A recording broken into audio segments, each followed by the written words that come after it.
Hello, welcome to Digital Farm TV Rural News. I'm Andy Walker. The nation's chemical regulator, the APVMA, needed more federal government funding if it was to do its job properly.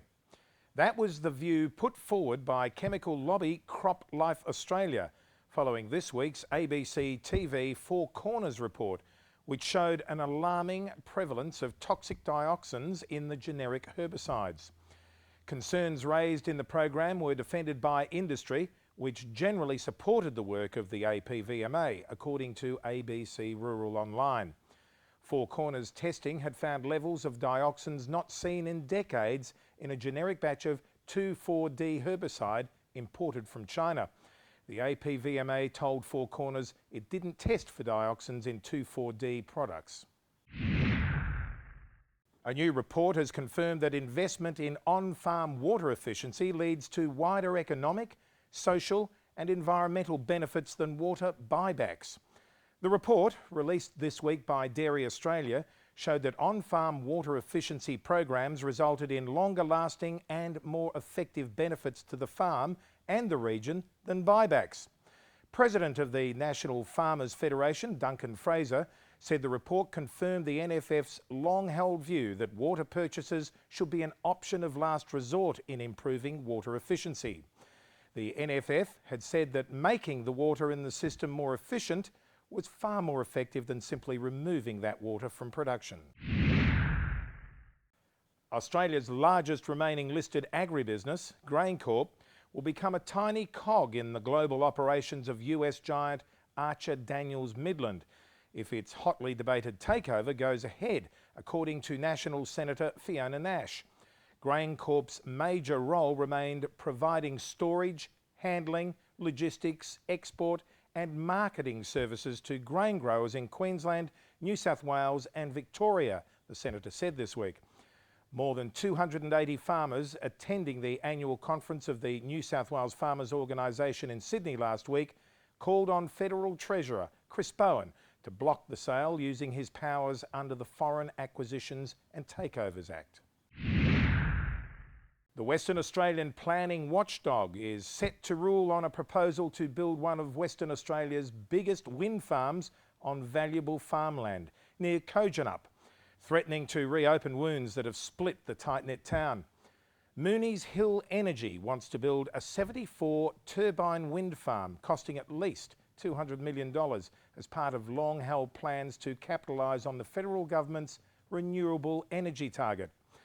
But the West Australian reports that the plan has fractured the small wheat belt community of Kojonup, where residents are worried about the project's effects on people's health and their ability to farm. Fifth-generation Kojonup farmer Roger Bilney said the panel's grounds for rejection in February had not changed, namely that the project was inconsistent with the land's primary use of broadland farming.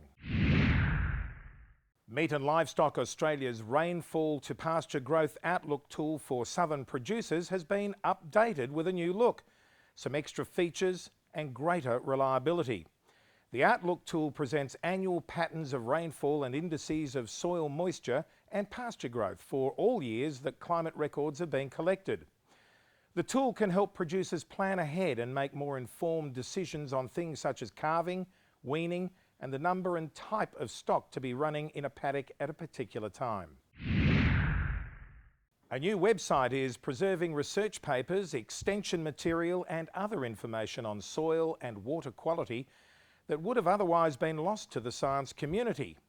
Environmental scientist Dr. David Freeburn, RPS Australia Principal Environmental Scientist, says the website has focused on research centred around the impact on the Great Barrier Reef of water running off farms.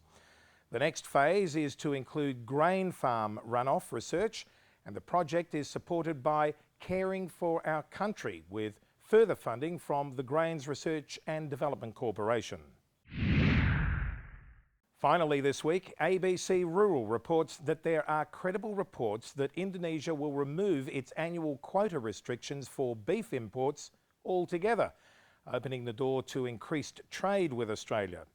The Australian government is yet to confirm the reports, but global and Indonesian media are quoting that country's Trade Minister, Ji Tawerjawan, as saying he signed a new ready-to-slaughter cattle regulation, which will allow importers to import with no limits to stabilise beef prices. Indonesia will reportedly continue to monitor the trade and adjust the volume and timing of beef imports in order to keep domestic beef prices within a range of 75 to 76,000 rupiah, $8.08 to $8.19 per kilogram. The average price of beef in Indonesia is currently 93,000 rupiah, or around $9.80. Well, that's it for Digital Farm TV Rural News this week. I'm Andy Walker and look forward to your company again next week.